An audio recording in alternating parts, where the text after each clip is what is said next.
Well, just take a look at you, all scrubbed and polished and ready for inspection. I have to hand it to them, they really did a good job on you. Who could imagine seeing you now that such a short time ago you were lying in a pool of your own vomit, your organs having finally decided to give up on you, just like everyone else,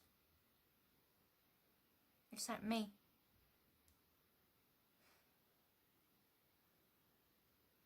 What did they stuff in your cheeks?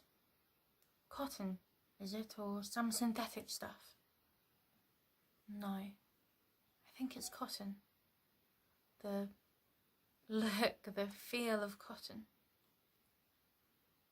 How ironic. Cotton mouth. Well, whatever it is, it's a good look on you. You always looked so gaunt and drawn. And now you look, well, quite lively. What a shame. Still, it'll make for a good send-off, and like they say, you never get a second chance for a last impression. You know I'll miss you, don't you? Despite all those years of being second best to, well, just about everything, really. The wife, later the ex-wife, the job, probably the dog, and oh, let's not forget those all-consuming, never-ending, neurotic bouts of introspection.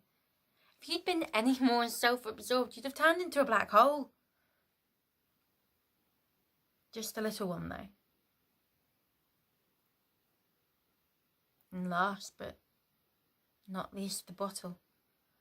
Though, given the circumstances, I think that goes without saying. Yes, I think it's fair to say that the only thing you committed to yourself to in your entire life, fully and unreservedly, was the bottle. And look how it thanked you. Still, like I say, I'll miss you. Because as awful as it is, it was what I knew. I knew I wanted better. I knew it wasn't good, but it was what I had, and I accepted it as such. There's a dealer in life, you know, and he's throwing cards across the table, and the person next to you gets an ace, and you get a 5 of diamonds, and you think to yourself, well, that's the breaks. And you don't blame yourself for what happened, because you can blame it on the dealer. It's an easy out. And I took it. I went along with it all, and as shitty as it got, I could always console myself with the knowledge that I wasn't to blame.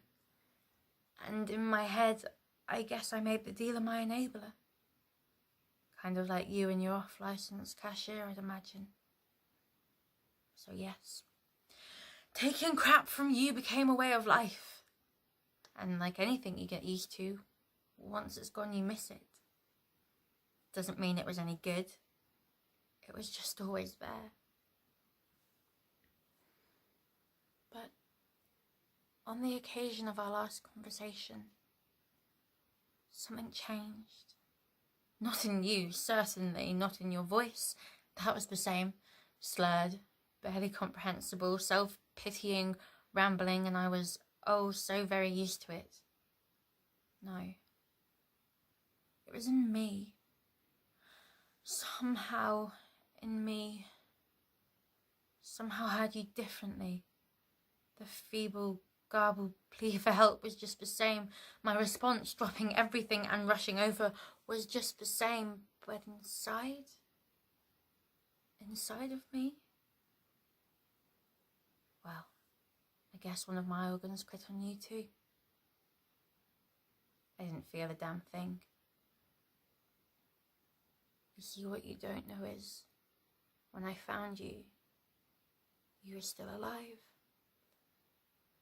I looked down at you, crumpled in a heap on the floor, battered and bruised from yet another bender session of flailing around, blind, drunk. You weren't conscious, but you were breathing. And I thought to drag you to your bed and get you cleaned up a bit, just as always. But I didn't. I decided to sit in the chair and contemplate things. Contemplate you.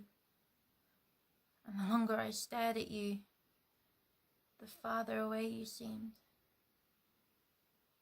And after a while, it was as if staring at someone else. Someone I didn't know. And then you began to vomit. Your body started jerking violently, and vomit started coming out of your mouth and nose, and you were still unconscious and breathing it back in, your throat choking on the acid, gasping for breath, and I sat in that chair watching you drown until finally the struggling stopped and everything was quiet and still. And I waited until I was sure the peace was permanent for both of us. Then I called for help, even though neither of us needed it, because you see, sometimes in life, well,